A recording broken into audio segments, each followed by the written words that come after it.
Moving on in Chapter 1 to Lesson 17A, Expressions with Exponents. When we deal with exponents, there are some words that are pretty important.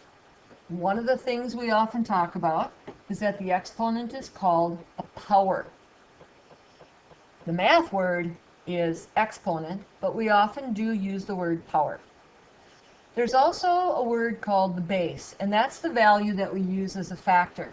If we have 2 raised to an exponent of 5, or raised to the 5th power, the 2 is the base number, the 5 is an exponent, and the 5 will actually be what we call superscripted. It will be slightly smaller and up to the right. What the exponent really tells us is how often to use the base as a factor. If we have 2 to the 5th, it really means we are taking 2 times 2 times 2 times 2 times 2. This 5 means we've used it as a factor 1, 2, 3, 4, 5 times. Now notice it doesn't mean we take 2 times 5. We take 2 times 2 times 2 times 2 times 2. Now to calculate that into a standard numeral, 2 times 2 is 4, times 2 is 8, times 2 is 16, times 2 is 32. And to be honest with you, we use a lot of our base of 2 raised to an exponent quite often that you'll probably by the end of the year have pretty well memorized. One of the first skills they're going to ask you to do is to write from a problem, write it into exponents. Now, one of the things you got to be careful for here is that there are such things as like terms. Now, if you remember that back when you did subtracting integers, in that one sheet you had to deal with like terms. Well, here's another time. These 3's are like terms.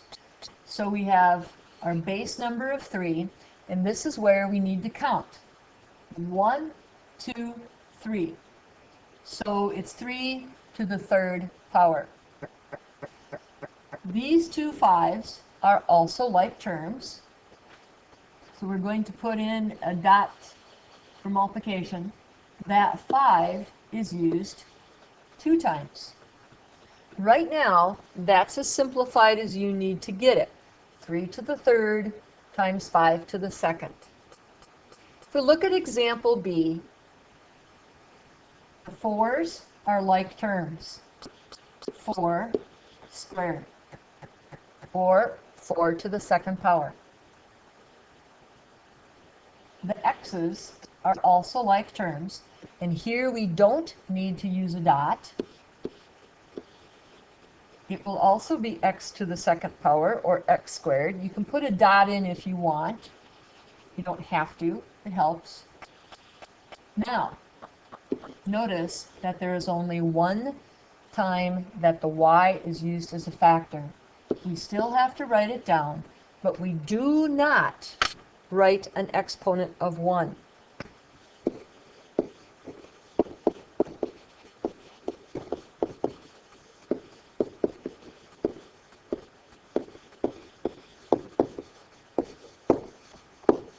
We do not write an exponent of 1. At this time, I would suggest you hit pause, do C, D, and E, and then I will go over them so you can have the explanation. In C, we use the factor of 2 times. We use the factor of 6 2 times. We use the factor of y 2 times. And the factor of z is only used once. Remember, we do not write an exponent of 1.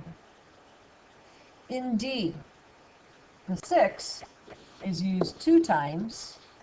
The 7 is used 6 times. And in E, the factor or base number of 9 is used twice. The A is used 4 times. And the C is used as a factor twice. And hopefully you got those three right. Here's where the lesson gets a little bit more tricky. We really need to watch out for these negative numbers. And it's all about being observant, folks. If that negative integer is inside parentheses, you've got to take it as a -5 in this case. So inside the parentheses, we see a -5 and you see an exponent of 4.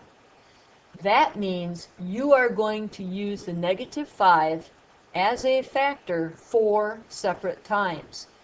-5 times -5 times -5 times -5. -5 times -5 is 25.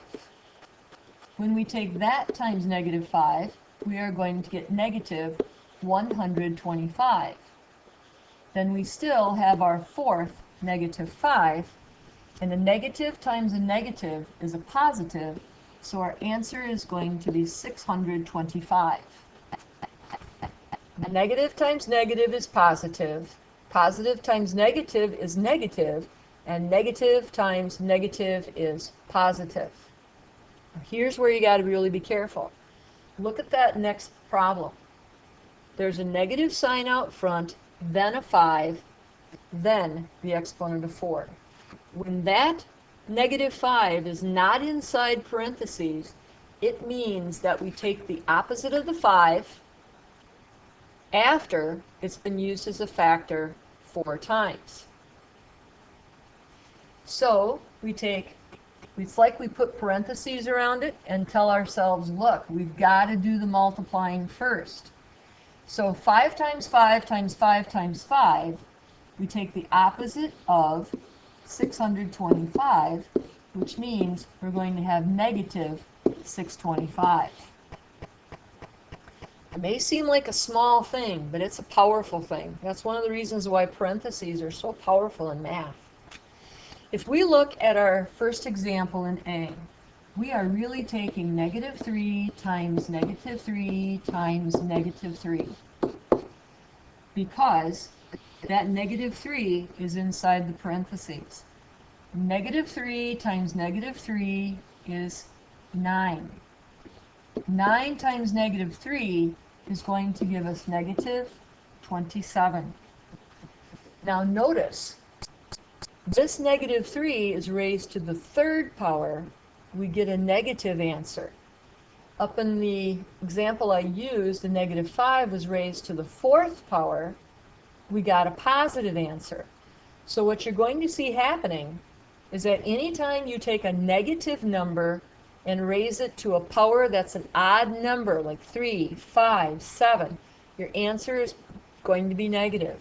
If we take a negative number like -5 and raise it to a power that's even, like 2, 4, 6, or 8, our answer is going to end up being positive. Two negatives make a positive. Now B, if we really look at this, be careful. This time, there's no parentheses. So this means we have to take the opposite of whatever we get when we take 3 as a factor 3 times. What we're really doing is taking the opposite of 3 times 3 times 3. Remember that in order of operations, we're supposed to do exponentiation. That's why we have to take the 3 times 3 times 3 first. What we're going to get is the opposite of 27, which equals a -27. Now it's interesting. Here we get a negative number for both. But again, it's all about the fact that you got that odd numbered power, that odd number as a power in example A. In fact, when you have a problem like B, where it says the opposite of 3 raised to a power or the opposite of 2 raised to a power, your answer is almost always going to be negative. But if you've got the negative number raised to a power, it's all about if you have an odd number for an exponent or an even number for an exponent. Let's look at some more examples. I would suggest, since this is new to you, that you really just write out the problems. This says we're going to take negative 3 times negative 3. Well, a negative times a negative is a positive, and 3 times 3 is 9.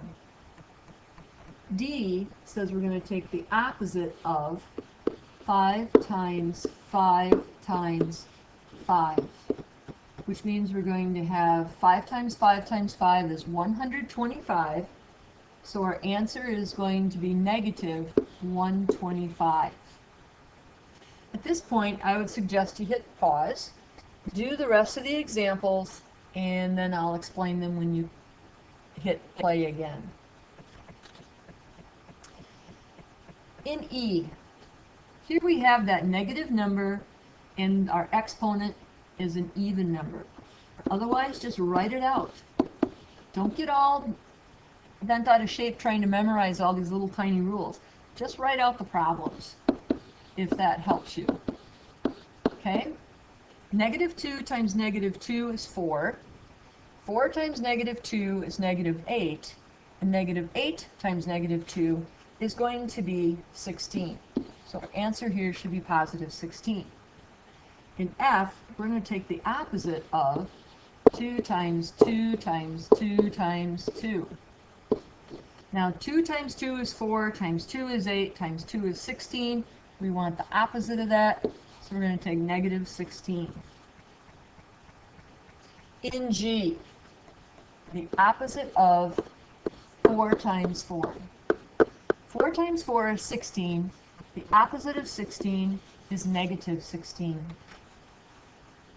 In H, here the negative number is inside the parentheses, so this means to take negative 6 times negative 6. And negative times negative is positive. 6 times 6 is 36. I, it's the opposite of 3 times 3 times 3. 3 times 3 is 9. 9 times 3 is 27.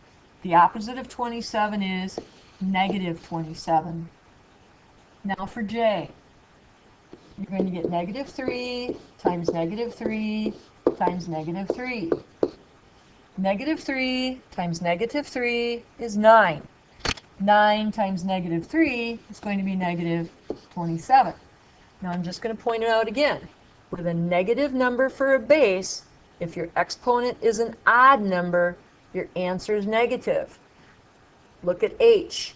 When your negative number is a base and your power is an even power, then you get a positive. But again, just write them out. If that becomes too confusing for you, just write them out and go through the multiplication.